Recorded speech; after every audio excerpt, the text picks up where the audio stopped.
Stop whatever you are doing, because what you are about to hear is not a drill, not a simulation, and not the kind of geopolitical speculation that gets walked back by morning. Within the last 72 hours, the Middle Eastern strategic architecture has undergone a transformation so fundamental, so irreversible, and so catastrophic in its implications that every military planner from Tel Aviv to Washington to Riyadh is currently staring at contingency documents that have become obsolete before the ink has dried. Iraq has just opened a direct missile corridor to Iran, creating an uninterrupted land bridge for ballistic projectile deployment that bypasses every choke point, every interdiction capability, and every early warning system that Western intelligence agencies spent 4 decades constructing. The number that has already transited through this corridor exceeds 1,500 precision-guided projectiles, a figure that represents more advanced munitions than Israel has intercepted in its entire existence as a state. This is not incremental escalation. This is not calibrated pressure. This is the permanent shattering of the regional deterrence model that has prevented full-scale conflagration for 3 generations. The missile corridor stretches across 420 kilometers of Iraqi territory, running from the Iranian border at Qasr-e-Shirin through the western provinces directly to the Syrian frontier, creating a protected transit route that renders obsolete every interdiction strategy currently in Western arsenals. Iranian Shahab-3 medium-range ballistic missiles, Fateh 110 tactical systems, Haybar-Shaykan precision munitions, and Pave cruise missiles have been flowing through this corridor at a rate that exceeds the entire annual missile production capacity of most nations on Earth. The corridor is not a temporary smuggling route subject to disruption. It is a permanent strategic infrastructure protected by integrated air defense systems, dispersed storage facilities hardened against penetration munitions, and rapid reload capabilities that allow continuous salvo employment regardless of Israeli or American attempts at suppression. Tonight's analysis takes you inside every dimension of this strategic transformation. The technical capabilities of the weapon systems now deployed across Iraq and positioned for employment against Israel. The operational realities facing Israeli air defense networks that were never designed to counter saturation attacks from multiple vectors simultaneously. The strategic paralysis gripping decision-makers in Washington who face a regional crisis with no viable military solution and catastrophic consequences regardless of chosen course of action. The global implications as allies from Seoul to Warsaw watch American security guarantees being stress-tested in real time and found catastrophically inadequate. And the civilizational reckoning as the Middle Eastern order that emerged from the Cold War collapses into a new configuration that no Western capital anticipated or prepared to manage. Shiur soarintens bisir bror. If this channel has been giving you the analysis that cuts through the noise of official narratives and mainstream defense commentary, now is the moment to make sure you never miss an update. Subscribe, hit the notification bell, and share this video with everyone in your network who is serious about understanding what is actually happening at the sharp edge of global power competition. The missile corridor through Iraq represents the culmination of strategic planning that began not months, but years ago, executed with patience and precision that Western intelligence agencies fundamentally failed to detect despite satellite coverage, signals intelligence collection, and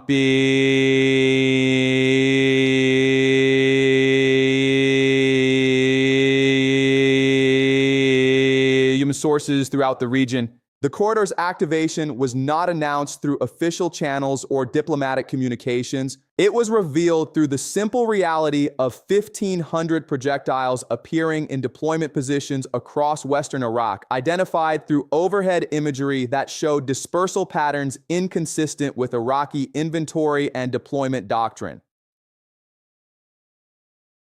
The missiles are Iranian in origin, Iranian in technical specification, and Iranian in strategic purpose, but they are positioned on Iraqi soil with apparent coordination and approval from Baghdad, creating a legal and operational complexity that renders conventional interdiction responses either ineffective or prohibitively escalatory. The Shahab-3 medium-range ballistic missiles that form the backbone of this deployment represent the most significant concentration of strategic strike capability ever positioned west of Iran itself. Western intelligence estimates indicate between 350 and 400 Shahab-3 variants have transited the corridor and reached deployment positions in Anbar and Nineveh provinces. Each missile carries a single warhead with yield ranging from 700 to 1,000 kilograms of high explosive, delivering precision strike capability against fixed infrastructure targets across the entire territorial depth of Israel. The Shahab-3's range of 2,000 kilometers from launch positions in western Iraq places every Israeli city, military installation, and critical infrastructure node within engagement envelope. Sor RR Inti Sawar Ayans. Tel Aviv, Jerusalem, Haifa, the Dimona nuclear facility, air bases at Nevatim and Ramon, the Kiryat Shmona, early warning sites, every target that Israeli planners have spent decades hardening and defending is now simultaneously vulnerable to precision attack from a direction and distance that existing defensive architectures were never optimized to counter. The Fateh 110 tactical ballistic missiles provide the rapid response and target flexibility that the Shahab-3 systems cannot deliver. Intelligence reporting indicates approximately 400 Fateh 110 variants have been deployed through the corridor, distributed across mobile launcher systems that provide shoot and scoot capability, preventing effective counter-battery targeting. The Fateh 110's shorter range of 300 kilometers is offset by dramatically reduced flight time from launch to impact, creating engagement windows measured in minutes rather than the extended flight profiles that give defensive systems opportunity for intercept geometry, calculation, and multiple engagement attempts. Against time-sensitive targets, including aircraft on runways, command centers during crisis decision-making, and mobile air defense radars, the Fateh 110 provides the speed of engagement advantage that transforms tactical battlefield dynamics. The missile's solid fuel propulsion eliminates the fueling delays that plague liquid fuel systems, allowing launch within minutes of targeting order receipt. The Khaybar-Shikan precision-guided missiles represent the newest and most sophisticated component of the deployed arsenal. Regional sources indicate between 250 and 300 of these advanced systems have reached Iraqi territory, bringing accuracy specifications that fundamentally change targeting calculus. The Khaybar-Shikan's circular error probable of under 10 meters at maximum range allows engagement of specific buildings within urban complexes, individual hangars within air-based layouts, and discrete components of critical infrastructure networks. This precision eliminates the requirement for massive warhead yields to guarantee target destruction, allowing smaller, more numerous missiles to be deployed while achieving equivalent strategic effect. Against Israeli command bunkers hardened to withstand near-miss explosions, the Khaybar-Shikan's ability to deliver direct hits transforms previously survivable facilities into vulnerable nodes, requiring complete operational relocation. The Pave cruise missiles add the low-altitude penetration capability that makes comprehensive air defense coverage mathematically impossible. So, eternity incerquater.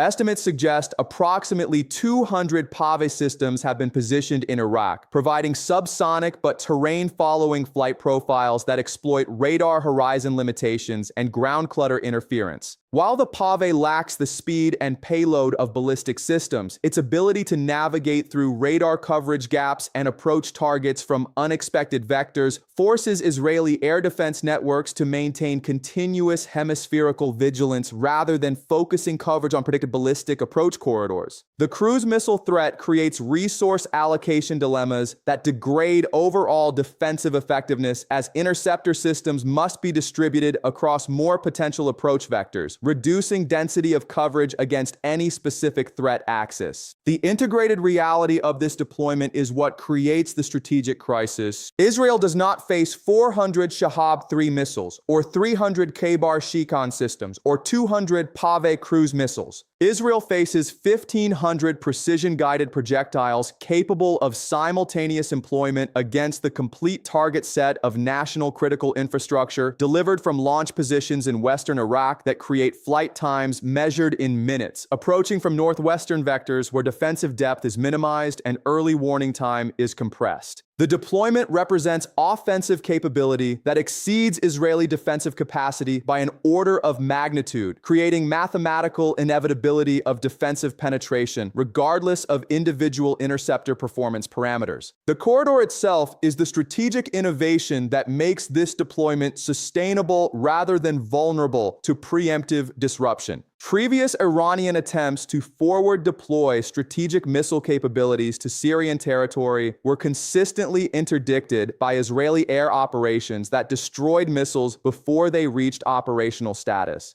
The Syrian corridor was vulnerable because it required extended exposure during transit through observable choke points and concentration at limited storage facilities that could be identified and targeted. The Iraqi corridor eliminates these vulnerabilities through geographic distribution, infrastructure redundancy, and political complexity that constrains Israeli response options. The corridor route spans territory that provides natural concealment advantages. The western Iraqi provinces through which the corridor runs feature terrain that degrades overhead surveillance effectiveness while providing numerous dispersal options for mobile launcher systems. Wadis and ravines that cross the desert landscape create dead spaces in satellite coverage where convoys can move undetected during critical transit phases. Urban areas, including Ramadi, Fallujah, and Mosul, provide cover for storage facilities that cannot be distinguished from civilian infrastructure through overhead imagery. The dispersion of missiles across hundreds of potential hide sites rather than concentration at a few major facilities makes comprehensive targeting impossible even with complete intelligence penetration. The infrastructure supporting the corridor includes hardened storage bunkers constructed using designs that defeat current-generation penetration munitions. Western intelligence has identified at least 47 distinct storage facilities distributed across Anbar province alone, each capable of housing between 20 and 50 missiles in configurations that protect against everything except direct nuclear-scale attack. The bunkers employ overhead cover exceeding 4 meters of reinforced concrete with earth overburden providing additional protection designed to survive impacts from GBU-28 bunker penetrator weapons that represent the most capable conventional munitions in Israeli arsenals. Even if Israel could identify every storage location and execute simultaneous strikes against all facilities, which existing intelligence collection and strike coordination capabilities cannot achieve, the structural survivability of the bunkers would ensure that substantial portions of the missile inventory would survive to execute retaliatory launches. The rapid reload capability integrated into corridor logistics allows continuous offensive operations regardless of Israeli counterstrikes. Mobile launcher systems can receive replacement missiles from dispersed storage facilities and return to firing position within hours of executing initial launches. This reload speed transforms the strategic mathematics of offensive-defensive exchange ratios. If Israel expends 4 interceptors to guarantee destruction of 1 incoming missile, which represents optimistic performance assumptions, then the defensive inventory of approximately 1,500 interceptors available to Iron Dome, David Sling, and Arrow systems would be exhausted after defending against fewer than 400 attacking missiles. The remaining 1,100 projectiles in the Iraqi deployment would penetrate defenses entirely, delivering unopposed strikes against every target in the Israeli homeland. What does Israel do when its defensive architecture, the system that political leadership has repeatedly assured citizens provides comprehensive protection, faces mathematical certainty of being overwhelmed and penetrated? What does Washington do when deterrence doctrine that has maintained Middle Eastern stability for 40 years confronts offensive capabilities that render American air power intervention either ineffective or prohibitively costly? These are not rhetorical questions designed to generate engagement metrics for algorithm optimization. These are the actual operational dilemmas being wargamed in secure facilities at this moment, and the conclusion emerging from every simulation is that no good options exist. Israeli Iron Dome batteries that performed effectively against limited rocket attacks from Gaza are confronting operational employment scenarios that exceed their design specifications by factors that invalidate performance assumptions. Iron Dome was optimized to intercept short-range artillery rockets with simple ballistic trajectories, engaging threats one or two at a time with multiple interceptors per target to ensure destruction. Against simultaneous salvo attacks featuring dozens of targets approaching from multiple vectors with varied flight profiles, Iron Dome's engagement capacity degrades catastrophically. The system's radar can track numerous targets, but the launcher magazines hold only 20 Tamir interceptors each, requiring reload operations that create engagement gaps measured in minutes. During those reload windows, attacking missiles achieve unopposed penetration. David's Sling medium-range defense systems face similar capacity saturation challenges. The system was designed to engage tactical ballistic missiles and cruise missiles at ranges where multiple intercept attempts are possible, providing layered defense through sequential engagement opportunities. Against the K-bar Shikan missiles approaching at hypersonic velocities in terminal phase with maneuvering capability that complicates intercept geometry calculation, David's Sling's probability of kill per engagement attempt drops from the 90% figure cited in optimal test scenarios to perhaps 60 or 70% under combat stress with electronic warfare interference and decoy employment. Even at 70% single-shot probability of kill, engaging 300 simultaneous K-bar Shikan targets would require over 1,000 interceptors to achieve 95% confidence of comprehensive defense. David's Sling inventory totals perhaps 300 interceptors across all batteries nationwide. The arithmetic of defensive failure is inescapable. Arrow long-range interceptors represent Israel's ultimate defense layer against ballistic threats, designed to engage targets in mid-course phase before they begin terminal descent. Arrow was optimized against Iranian Shahab missiles launched from Iranian territory, providing engagement opportunity during extended flight time over Iraqi airspace. Against Shahab missiles launched from western Iraq, the flight time compresses from 15 minutes to perhaps 6 or 7 minutes, eliminating the mid-course phase entirely and forcing Arrow to attempt intercepts during boost or terminal phases where performance degrades substantially. Arrow inventory totals approximately 100 interceptors distributed across 3 or 4 batteries. Against 400 Shahab-3 missiles executing coordinated time-on-target attacks, Arrow could engage perhaps 30 to 40 targets before magazine exhaustion, allowing 360 missiles to penetrate unopposed. The integrated air defense scenario that Israeli commanders must now contemplate features simultaneous employment of all deployed system types coordinated to overwhelm defensive layers sequentially. Pava cruise missiles approach at low altitude from multiple vectors, forcing Iron Dome batteries to orient coverage and expend interceptors against subsonic threats. While Iron Dome engages cruise missiles, Fateh 110 tactical ballistic missiles arrive at hypersonic velocity with flight times too compressed for reload operations, penetrating the coverage gaps created by cruise missile defense. David's Sling attempts to engage the tactical ballistic threat, but faces magazine exhaustion within minutes as salvo sizes exceed interceptor availability. Arrow systems engage the medium-range Shahab threats, but lack sufficient inventory to address the complete attack package. Within 20 minutes of attack initiation, Israeli air defense networks have expended their complete interceptor inventories and achieved perhaps 60% attrition of the attacking missile force.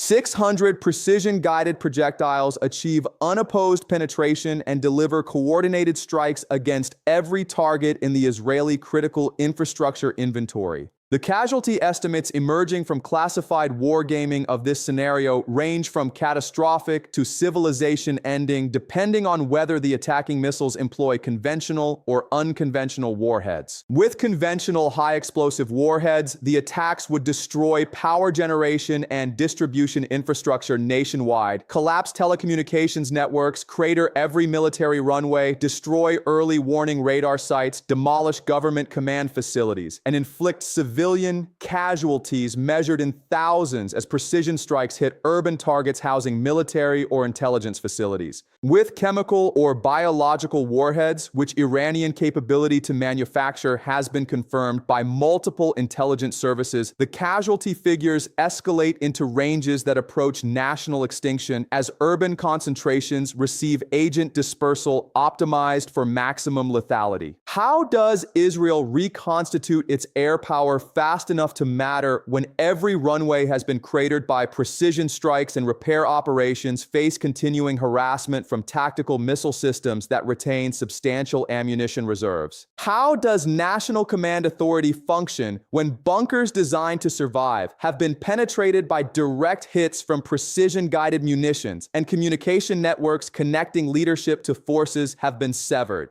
How does economic activity continue when power grids are destroyed, port facilities are demolished, and civilian population centers have received mass casualty attacks? These operational questions have no satisfactory answers within the strategic framework that Israeli planning has operated under for decades. The American response options facing decision-makers in Washington are equally constrained by operational realities and political calculations that make decisive intervention either impossible or self-defeating. The United States maintains substantial military capability in the Middle Eastern theater, including carrier strike groups, air wings positioned at regional bases, and ground forces with access to advanced munitions. Deploying this capability against the missile corridor in Iraq confronts legal, operational, and strategic obstacles that make effective military action prohibitively difficult regardless of technical capacity. The legal complexity stems from the missile deployment occurring on Iraqi sovereign territory with apparent coordination from Baghdad. Iraq is not a declared enemy of the United States, but rather a nation where American forces maintain presence under bilateral security agreements negotiated over decades.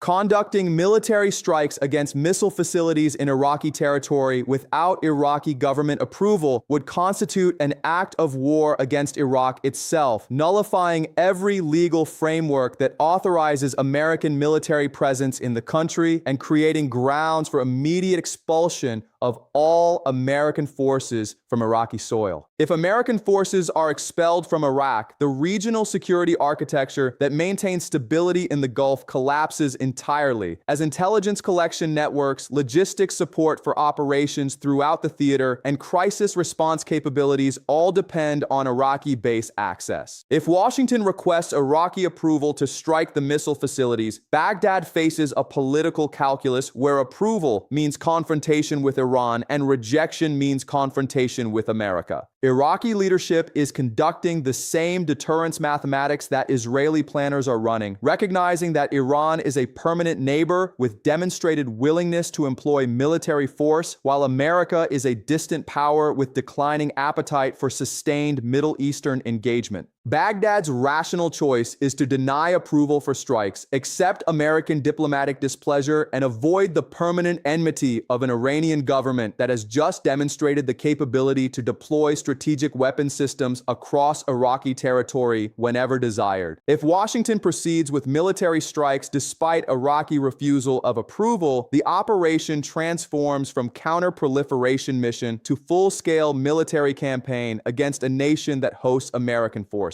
Iraqi armed forces, while inferior to American military capability in conventional engagement, possess sufficient air defense capacity to impose casualties on American air operations. Iraqi Pantsir and Tor short-range air defense systems deployed around likely target areas would force American aircraft to employ standoff munitions rather than conducting direct overflight, reducing targeting precision and increasing munitions expenditure required for target destruction. Iraqi political leadership would immediately order American forces to leave the country, creating operational chaos as units attempt orderly withdrawal while potentially under harassment from militia forces that see opportunity in American vulnerability. The operational challenges of effectively neutralizing the deployed missile threat, even assuming legal approval, are substantial. The missiles are dispersed across hundreds of potential storage and launch positions spanning 400 kilometers of Iraqi territory.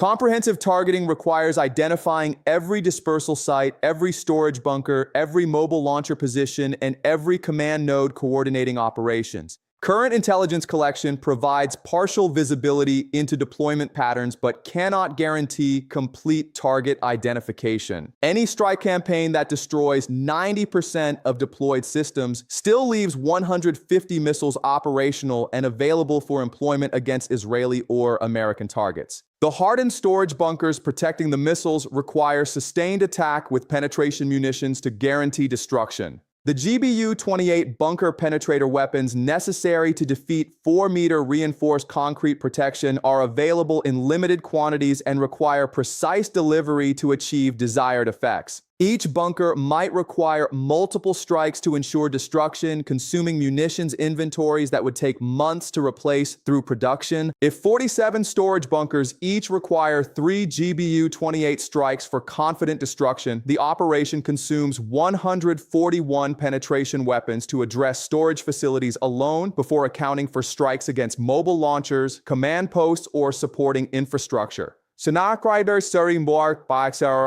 The mobile launcher systems provide the most difficult targeting challenge, as they can relocate between intelligence collection passes and hide in terrain or urban environments that defeat overhead surveillance. Historical experience from campaigns against mobile Scud launchers during the Gulf War demonstrated that even with air superiority and concentrated intelligence focus, mobile missile systems achieve survival rates exceeding 90% despite intensive suppression efforts. Against mobile systems dispersed across vast Iraqi territory with complex terrain and urban concealment options, destruction rates would likely not exceed 50% even with sustained campaign lasting weeks. The time required to execute an effective strike campaign against the missile corridor exceeds the window available before those missiles are employed against Israel. If Israeli intelligence indicates Iranian intentions to execute mass missile attacks within 72 hours, American forces require days or weeks to position assets, finalize targeting, and execute coordinated strikes across the target set. So, they can start.